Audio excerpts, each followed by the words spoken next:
Hi, everyone, and welcome back to Rough Rider, where every week I talk writing, self-publishing, and living in a barely literate society. Today I'm going to be talking about character development and 5 ways you can use a character's backstory to make them more believable and realistic. Generally, people don't do things for no reason. We're shaped by our experiences and our pasts. So to fully understand the present, you need to understand the past and where you came from. And the same is true of fictional characters if you want them to be realistic. So what are 5 ways that you can use backstory to more fully develop a character in your indie novel? So the number one thing that backstory can help you do is to explain a character's present relationship dynamics. You should try depicting past relationships and their outcomes. And by relationship, I don't necessarily mean romantic. It could just be family, friends, coworkers, anything. This will help explain why a character interacts with people a certain way based on their prior experience with other people. You could see their approaches to romantic relationships. You could see their attitude towards strangers. It'll help you understand their level of commitment that they have towards relationships, whether it's very little or very high. It'll also help explain that character's expectations of other people. Some examples of backstory elements that will help explain present relationships are examples of failed and successful relationships in the past. Also, things that people have done to that character, things the character has done to others, and their childhood or their family relationships when they were growing up. The second thing that using backstory can help you do is to explain present fears. You can portray the traumatic events that these characters have experienced in the past. These would be the source of the character's present fears and their anxieties. Some examples of this kind of backstory would be the source of irrational fears or phobias. These can also be events that they would just actively avoid repeating because they were so unpleasant to go through.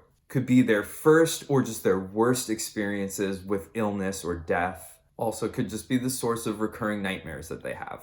Now, the third thing that you can use backstory to do is to explain present motivations or goals. Showing what happened in the past can explain their current drives, their ambitions, and their aspirations. And these can be positive or negative experiences. Just because in the present they're having ambition might be a good thing doesn't mean that the thing that caused them to feel that way needs to be a good thing. So an example might be a negative experience that they are trying not to repeat, and this requires a lot of effort on their part. Could be a positive experience that they would like to repeat or, try to emulate and have it again. It could be that the character was denied access to something at one point and now they are constantly striving to attain it. And that could be experiences with their role models or their heroes. Now, the fourth thing that backstory can help you do is explain present negative traits. So what happened to this character that shaped their personality? This is probably going to be a negative thing that caused this because these are negative traits, so it's probably a bad experience that led to them developing these traits. While we do have some negative innate characteristics as human beings, I would say selfishness, aggression, these are kind of natural human tendencies. Certain experiences will make it harder for people to overcome these natural tendencies, or they may develop ones that are not just innate.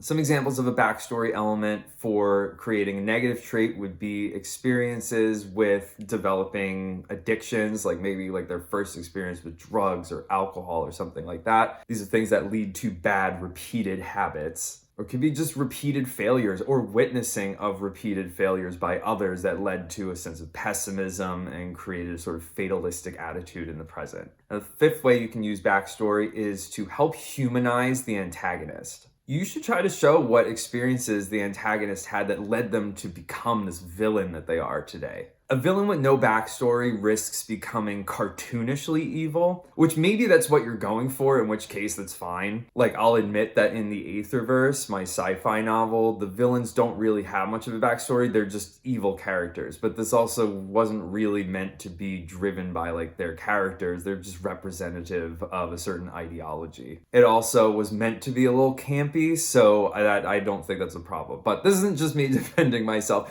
If you don't need your villains to be super complex and have these backstories just because they're supposed to be more of a plot driver, fine, that's okay. But if you can go more in depth into the villain, showing what caused them to become that way will not make people necessarily sympathetic to them. It won't make them less evil, but it'll help explain why they're evil. So try to show what happened and corrupted them and made them this way. Again, you're not trying to create sympathy, but you want people to just understand why they are the way they are. So ultimately, you want to go into a character's past, no matter whether they're a good character, a bad character, a perfect character, a flawed character. If they're a major character, you should try to go into their backstory to help your readers understand why they are this way and how they became this way, and it'll ultimately make your characters a lot more believable. Backstory can help explain current behaviors, identity, and personality, and it can make certain characters more relatable than they otherwise would be without context. So if you want a longer take on this topic, you can check out my blog for the full blog post. The link is in the description as always. If you found this helpful, please like and subscribe, follow me on social media, and as always, thank you for watching. God bless.